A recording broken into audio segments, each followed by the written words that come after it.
So, my dear students, I have already discussed about reflection on the basis of wave theory.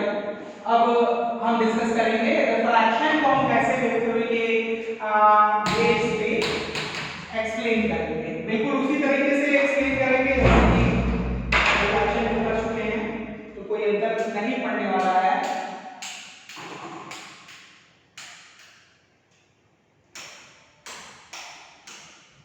चलिए, तो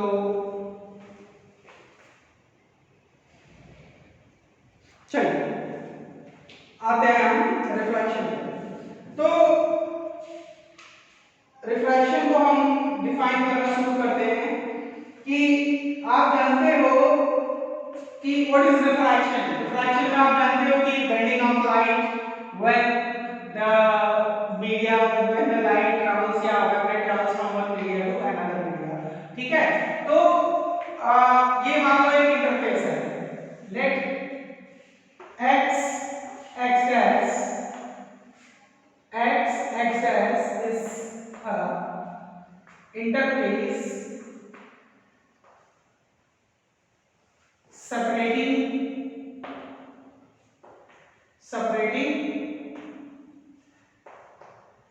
two medias। दो medias को हमने separate किया, या ये मीडिया वाला म्यू1 है एंड दिस इज म्यू2। ठीक है, नाउ म्यू1 इज लेस देन म्यू2, मतलब रिफ्रैक्शन जो हमारा हो रहा है वो कहां से हो रहा है, rare medium to denser medium. तो सबसे पहले हम क्या करेंगे कि मान लो एक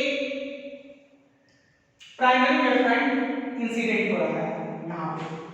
टू प्रूव हमें क्या करना है, सबसे पहले हमें यही लिखना चाहिएगा टू प्रूव हमें करना है कि mu is equal to sine i by sine are is equal to c1 upon c। ठीक है, ये प्रूव करना है। तो चलिए करते हैं प्रूव। हमने लिखा कि x axis is a interface which is separating two media। एक मीडिया आपका ये है ना, और एक मीडिया आपका ऊपर है, ऐसे समझिए। ठीक है, तो अब हम आगे चलते हैं। दिस इज लेट यहां जो हमारा रिफ्रैक्टिंग सरफेस है, ये जो इंसिडेंट वेवफ्रंट है, थोड़ा से और इंक्लाइन कर देते हैं। तो this A B, now A B is a primary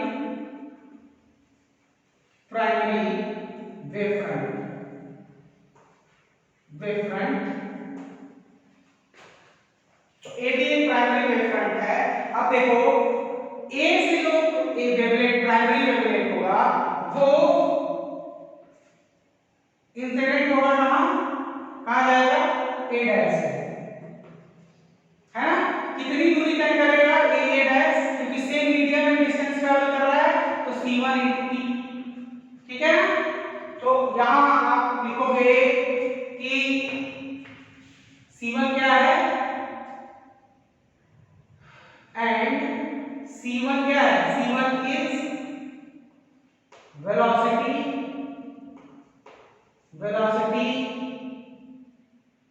in first media. ठीक है, इसी तरह c2 is velocity in second media. ये चीज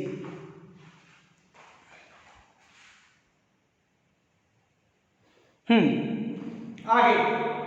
now A B is a primary wavefront, A B primary wavefront है और इस एंगल का इंसिडेंट हो रहा है। देखो ये एक प्राइमरी वेवलेट है, कैसे आ रही होगी, इस तरीके से आ रही होगी, इसमें किसी को कोई दिक्कत नहीं है।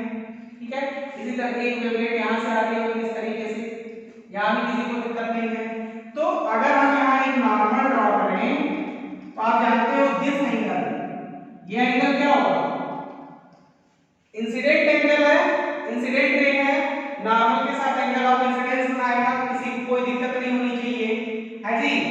और एक दूसरा वेवलेट ऐसे आया ए पे, यहां भी किसी को अभी दिक्कत नहीं होनी चाहिए। चलिए देखते हैं आगे क्या होता है। अब देखो अगर ये आई है, दिस इज योर आई, तो ये जो इंसिडेंट लाइट रे है, अगर आप इसको हम आगे की तरफ नॉर्मल रे ड्रॉ करें तो ये लाइट में क्या है, रेयर मीडियम से जा रही है डेंसर मीडियम की तरफ, तो ये क्या हो जाएगा, दिस विल बी आर। यहां पे किसी को दिक्कत नहीं होगी, ठीक है। चलिए यहां तक हम पहुंच गए।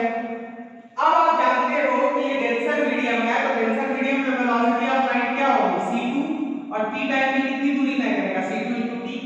तो आप यहां लिखोगे कि फर्स्ट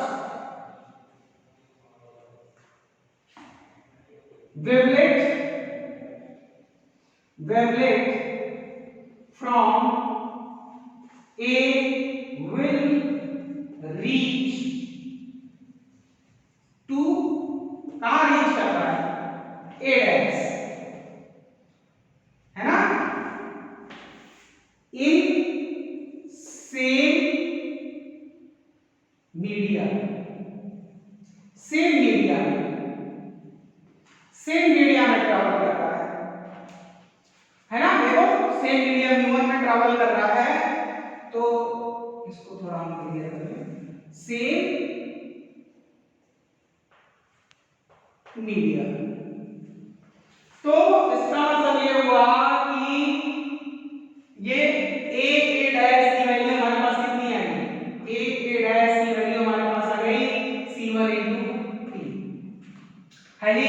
यहां तक आपकी कोई दिक्कत नहीं हुई, ये एंगल आपका आर हो गया, दिस इज योर एंगल आई, क्योंकि ये वेवलेट इसके साथ नॉर्मल के साथ एंगल आई बना रहा है, और ये वेवलेट जब डेंसर मीडियम में आएगा तो नॉर्मल की तरफ हो जाएगा और एंगल ऑफ रिफ्रैक्शन बनाएगा, लेकिन में किसी को कोई डाउट नहीं होनी चाहिए।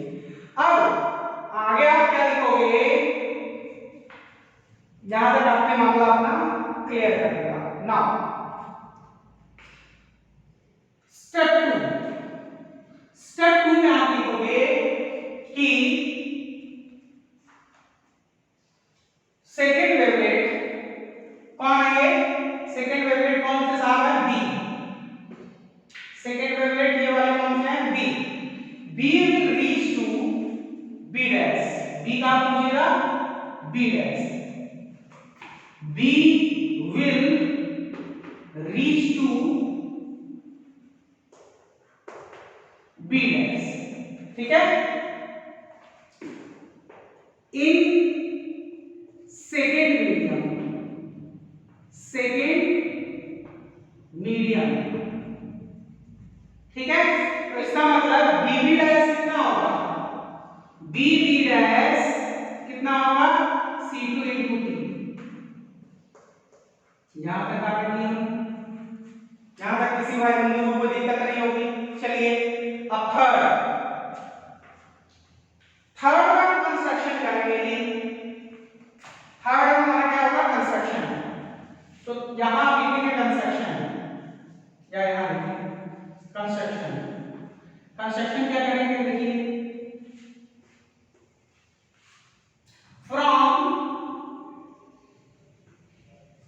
from B as center mark an arc, एक arc, B as a center, from B as a center mark an arc is equal to c2 into t, ठीक है। then draw tangent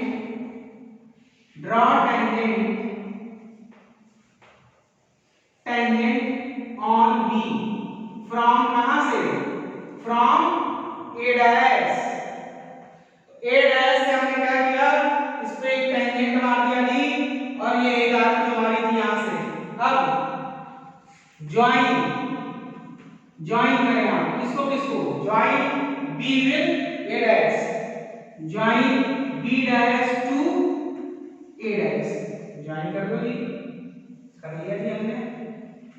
अब ए डैश बी डैश क्या होगा, reflected wave front होगा। ये बहुत important, ये सबसे इंपॉर्टेंट स्टेटमेंट है। Now A dash B dash will be refracted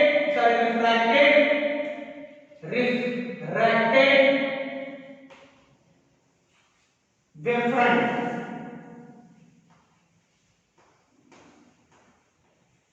तो हो गया जी ये रिफ्रैक्टेड वेव फ्रंट है जी। अब आगे चलते हैं जी। अब आप देखिए ये अगर एंगल आई है, ये अगर एंगल आई है और आप जानते हो ये 90 डिग्री है, तो आप ये भी जानते हो कि किसी वेव फ्रंट पे इंसिडेंट रे कितने का एंगल बनाती है, 90 डिग्री। ये एंगल और ये मान लो x है, i और x 90 डिग्री हो गया, किसी को कोई समस्या नहीं है जी, i और x 90 डिग्री हो गया, किसी को कोई दिक्कत नहीं है। चलिए ये 90 डिग्री है, ये एंगल और ये angle, this angle and this angle, ये भी क्या होंगे 90 डिग्री होंगे। ये एंगल और ये एंगल भी क्या होंगे 90 डिग्री होंगे। क्या कुल मिला के आप कहें कि ये एंगल और ये एंगल क्या है 90 डिग्री, ये एंगल और ये एंगल क्या है 90 डिग्री, और ये एंगल और ये एंगल भी क्या है 90 डिग्री है। ठीक है, तो इस केस में आप देखो ये B जो है ना, B और X, ये अगर एंगल आई है, ये भी क्या होगा एंगल आई होगा, आप ऐसे समझ लो। तो ये एंगल और ये एंगल भी क्या है 90 डिग्री, और ये एंगल और ये एंगल भी 90 डिग्री, ये कॉमन है, तो ये जो एंगल होगा वही एंगल भी होगा ना, तो ये एंगल आई हो जाएगा। अब चलिए आप यहां आइए, तो जब यहां आएंगे तो यहां भी वही मामला है, आप जान रहे हैं ये एंगल और ये एंगल कितना है 90 डिग्री है, और ये एंगल और ये एंगल भी क्या है 90 डिग्री है जी भाई, ये तो 90 डिग्री है, ये एंगल और ये एंगल 90 डिग्री है, ये एंगल और ये एंगल भी 90 डिग्री है, तो ये कॉमन है, तो ये क्या होगा, ये भी R होगा। याद रखिए सिवाय बिंदु कोई दिक्कत होने वाली नहीं है, सारी चीजें आपके सामने खुली किताब है। आगे की तरफ बढ़ लेते हैं, ये एक एक स्टेटमेंट बिल्कुल ऐसे ही होने चाहिए सारा, पहले बता दे रहा हूं। चलिए आगे चलते हैं, आगे चलते हैं, चलिए आगे चलते हैं। अब हम ट्रायंगल ले लेते हैं। In triangle B A dash, B A dash, triangle B A और ये ए डैश सिमिलर है किसके, B B dash A dash. कैसे बता रहा है, B B dash A dash कैसे, ये भी 90 डिग्री, ये भी 90 डिग्री है जी, ये भी 90 डिग्री और ये भी 90 डिग्री। ठीक है, और उसके बाद देखिए ये दोनों क्या हैं सेम बेस पे हैं, दोनों क्या हैं सेम बेस पे हैं, ये 90 डिग्री है, ये 90 डिग्री है, और दोनों सेम बेस पे हैं। तो एंगल साइड या दो एंगल को भी आप चाहे तो सेम ले सकते हैं, एक एंगल ये है, एक एंगल ये है, ये दोनों सेम है। और तो इन दोनों को हम अगर सिमिलर प्रूफ कर देते हैं, बोथ आर सिमिलर, तो वो भी करने की इतनी जरूरत नहीं पड़ती। बहरहाल पहले हम इस एंगल की बात करते हैं, सिमिलर मतलब छोड़िए, सेम बेस में छोड़िए, हम अभी पहले इसकी बात करते हैं। इन राइट ट्रायंगल कौन सा A B A dash, A B A dash, यहां हम दो पार्ट कर रहे हैं, अभी बता दीजिए A B A dash, A B A dash. इसमें अगर आप साइन आई लेंगे तो साइन आई बराबर कितना होगा, साइन आई का मतलब परपेंडिकुलर, इसके सामने परपेंडिकुलर कौन सा है ए बी है ना, ए बी साथ परपेंडिकुलर है, लिख लिया है कि साथ परपेंडिकुलर है जी।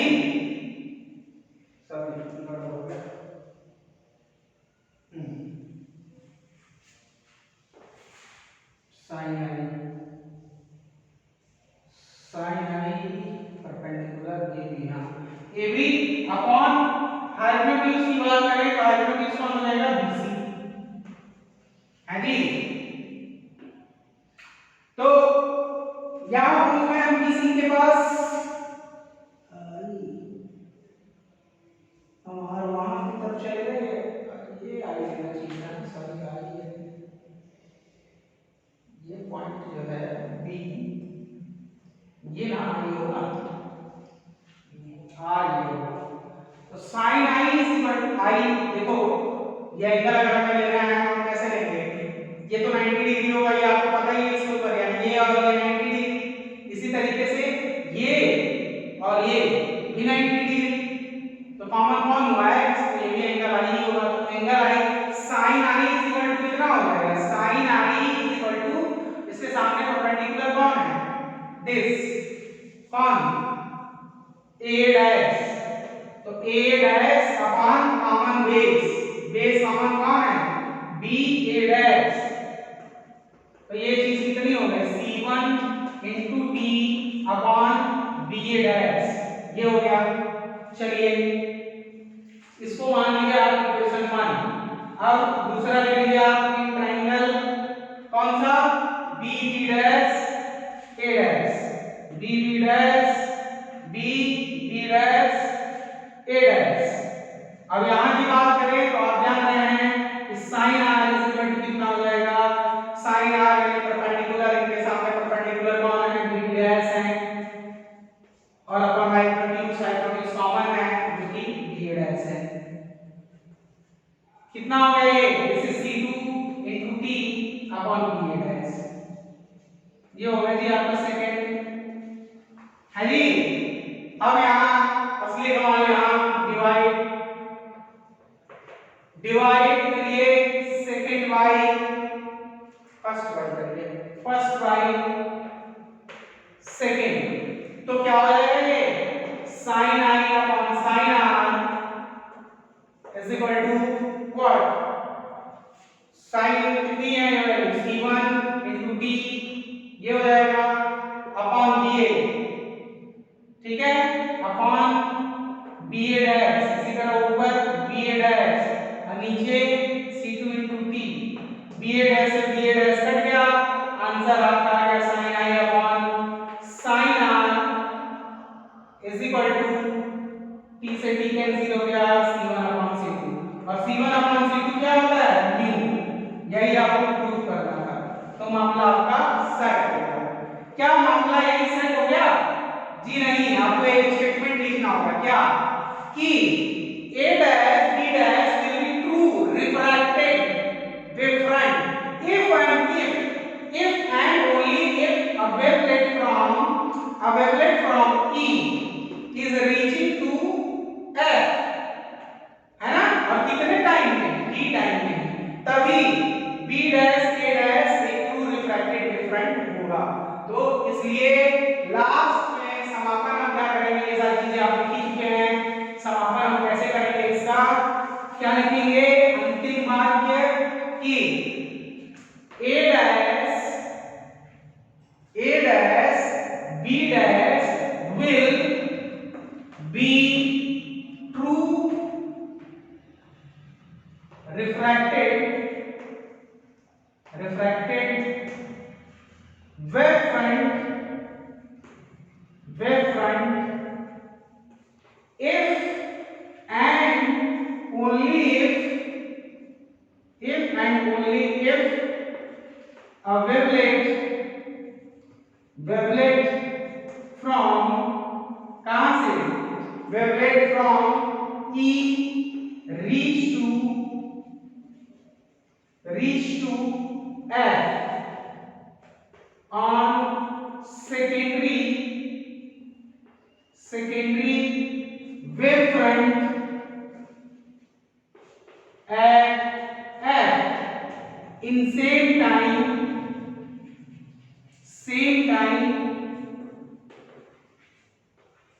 t। हाँ तो साहब हर एक एंगल से हमने आपको बड़े अच्छे ढंग से समझाया कि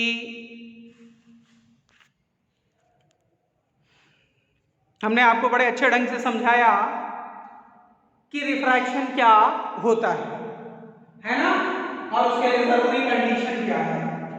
तो मुझे नहीं लगता है कि किसी तरह की कोई दुविधा आपको होगी। अगला जो पॉइंट मुझे समझाना है आपको वो ये है, एक छोटा सा फार्मूला।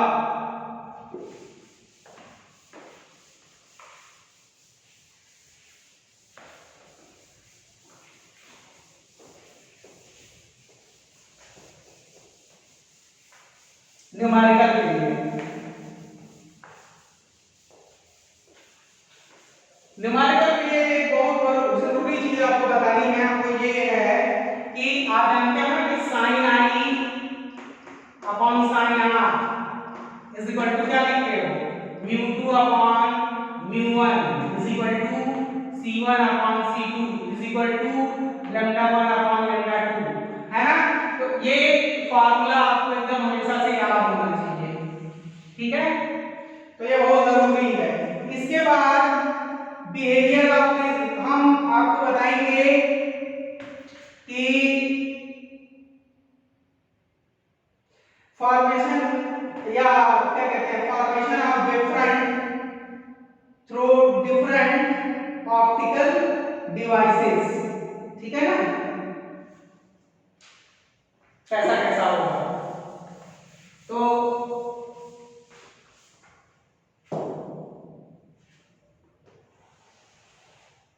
हम यहाँ क्या बताएंगे, formation of wave front through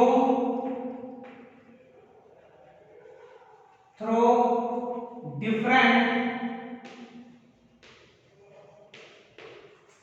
optical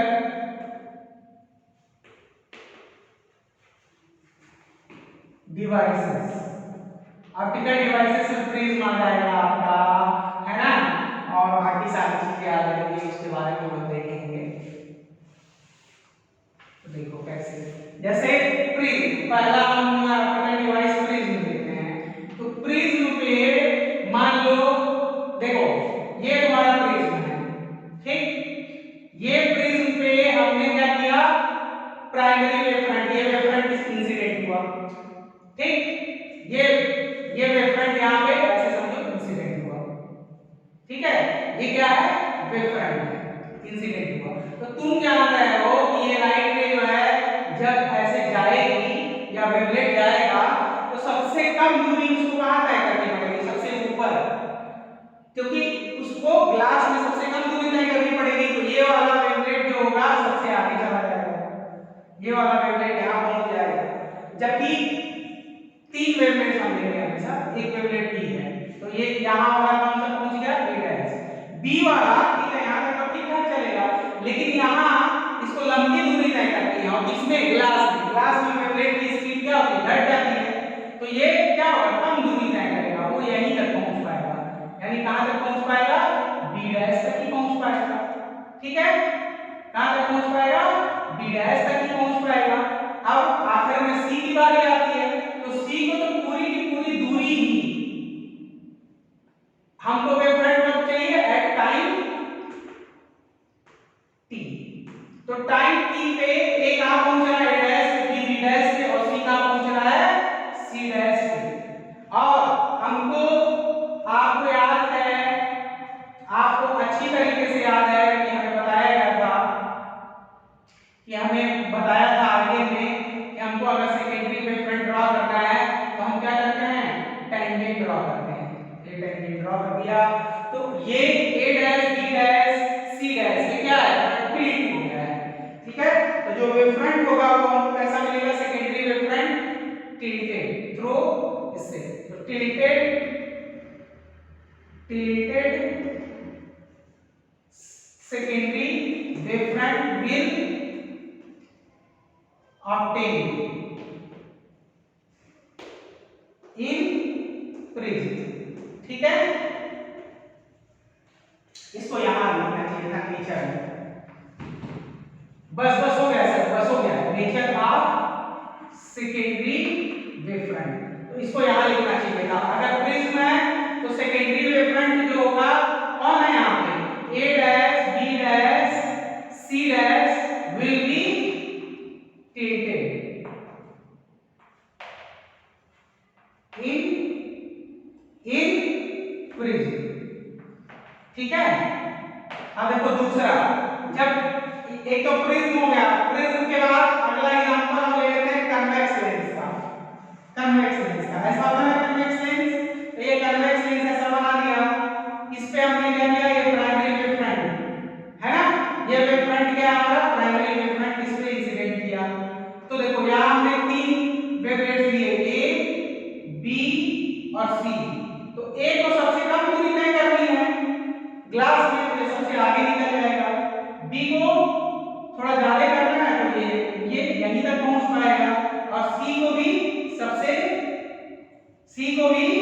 सबसे कम दूरी तय करनी है, तो सी भी यहां पहुंच जाएगा। तो ये सेकेंडरी वेवलेट यहां पहुंचा, ये यहां पहुंचा और ये यहां। तो हमको सेकेंडरी वेवफ्रंट कैसे मिलेगा, ये हमने क्या बताया था कि सेकेंडरी वेवलेट्स क्या क्या करिए, आउटवर्ड टेंजेंट ड्रॉ कर दीजिए इस तरीके से। तो देखिए वैसे तो डॉटेड लाइन से ही खींचना चाहिए, तो सेकेंडरी वेवलेट का शेप कैसा है, कनकेव, यानी कन्वेक्स लेंस के केस में secondary nature of secondary wave कैसा होगा, concave, concave secondary wave front in convex lens, ठीक है।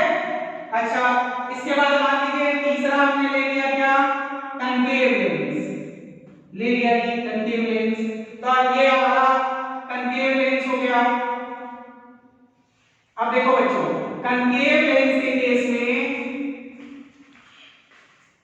हाँ कनकेव लेंस के केस में यहां मान लो हमारा प्राइमरी वेव फ्रंट इंसिडेंट हो गया, ये हमारा वेवलेट ए है, ये वेवलेट बी है और ये वेवलेट सी है, और ये हमारा प्राइमरी वेव फ्रंट इंसिडेंट हो गया।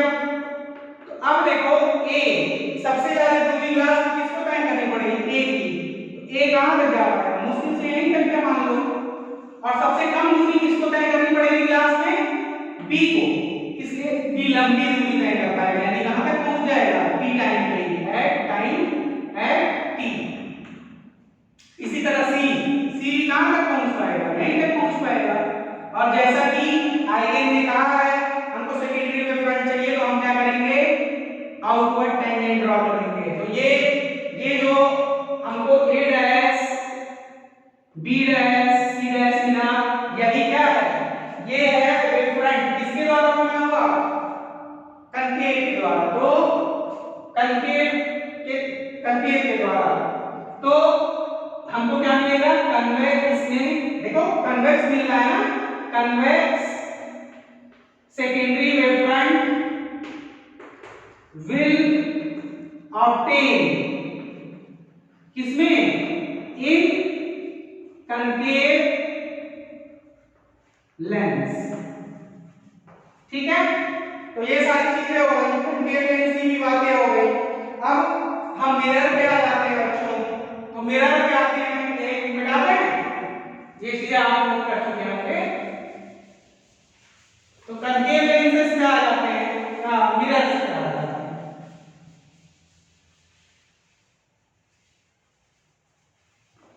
ठीक है ना।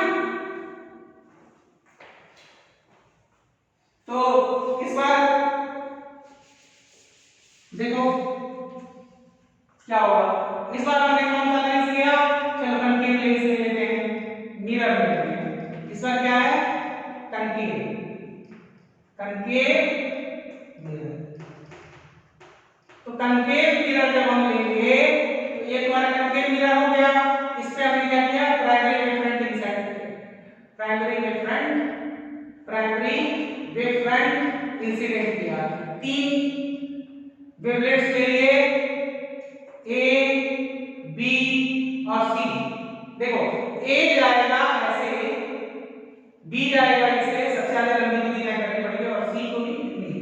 तो ए जब इससे टकराएगा तो ये क्या करेगा, इतनी दूरी और बी जब जैसे टकराएगा तो ये क्या होगा, ये सीधे नॉर्मल यहाँ आ जाएगा सबसे ज्यादा दूरी पे, है ना। तो क्या जानते हो जो नॉर्मल रिफ्लेक्शन होता है परपेंडिकुलर, वो सीधे रास्ते पे रिफ्लेक्ट हो जाता है। तो ए कहाँ पहुंचेगा, ए डैश पे, बी कहाँ पहुंचेगा, बी डैश पे। इसी तरह सी जो है वो कहाँ पहुंचेगा, सी डैश पे, ठीक है। और जैसा कि हमको सिखाया गया है, जैसा कि हमको सिखाया गया है, अच्छा बी डैश सबसे कम दूर जाएगा ना, सबसे गहराई तक है ये यहीं तक पहुंच पाएगा क्योंकि ये पहले ही इतनी लंबी दूरी तय किया है, ये यहाँ पहुंचेगा। तो ए डैश यहाँ पहुंचा, बी डैश यहाँ पहुंचा, ए डैश यहाँ। तो हमको तो मालूम ही है कि आउटवर्ड जो एनवलप या टेंजेंट ड्रॉ करेंगे वही हमारा क्या होगा, हमारा सेकेंडरी वेव फ्रंट होगा। तो secondary nature of secondary wave front concave के केस में क्या होगा, इट विल बी, यानी secondary wave front will be concave in concave mirror। चलिए आगे चलते हैं, चौथा हो गया। पांचवें में चलते हैं। अब हमारे पास मान लीजिए कन्वेक्स लेंस है जी। कन्वेक्स लेंस का मतलब आप जान ही रहे हैं कि रिफ्लेक्शन जो होगा वो कैसे होगा, कन्वेक्स सरफेस से होगा, यानी किससे होगा, इधर से होगा, ठीक है। कन्वेक्स मिरर, तो कन्वेक्स मिरर के केस में ये हमने ड्रॉ कर दिया कन्वेक्स मिरर है जी, और यहाँ एक प्राइमरी वेव फ्रंट इंसिडेंट कर दिया जी। तो ये आपका ए हो गया, ये बी हो गया, ये सी हो गया, है जी। अब आप देखिए सबसे ज्यादा दूरी किसको तय करनी पड़ेगी, इसको, हाँ जी, इसको करनी पड़ेगी। और आप जानते हैं ये क्या करेगा, इसको रिफ्लेक्ट करेगा। तो ये कहाँ पहुंचा, मान लो यहाँ। सबसे कम दूरी किसको तय करनी पड़ेगी, इसको, है ना। तो ये क्या होगा, ये सबसे दूरी तक पहुंचेगा, यानी ये कहाँ पहुंच जाएगा, ये लगभग यहाँ पहुंच जाएगा मान लो। तो ये बी डैश पे पहुंच गया, ये ए डैश पे पहुंच गया। इसी तरीके से ये लाइट जब यहाँ जाएगी तो ये भी रिफ्लेक्ट होकर इस तरीके से आएगी और सी डैश पे पहुंच जाएगी, पहुंच जाएगी कि नहीं पहुंच जाएगी। तो सी डैश, देखो एबीसी तो प्राइमरी थे, लेकिन A dash B dash C dash क्या है, सेकेंडरी वेव फ्रंट। और सेकेंडरी वेव फ्रंट ड्रॉ करना हो तो हमको टेंजेंट ड्रॉ करना होगा टचिंग द वेवलेट्स। तो टच करते हुए ड्रॉ कर लीजिए, कर लिया जी। तो सेम आपको कैसा मिल रहा है, ध्यान से देखिए, सेम आपको कैसा मिल रहा है,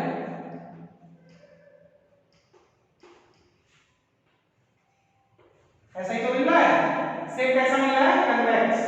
तो आपको जो सेकेंडरी वेव फ्रंट मिलेगा will be convex, convex in convex mirror. तो कन्वेक्स मिरर होगा ना, तो आपको सेकेंडरी वेव फ्रंट भी कैसा मिलेगा, कन्वेक्स मिलेगा। कनकेव मिरर होगा तो कनकेव मिरर मिलेगा, लेकिन लेंस के केस में उल्टा हो जाता है। तो ये सारी चीजें मैंने आपको समझाने की कोशिश की है कि प्राइमरी वेव फ्रंट और सेकेंडरी वेव फ्रंट कैसे ऑब्टेन होता है। बाकी मिलेंगे हम नेक्स्ट टॉपिक पे और आगे की तरफ बढ़ेंगे। Thank you very much. Her point से, हर तरीके से मैंने आपको समझाने की पूरी कोशिश की। Thank you.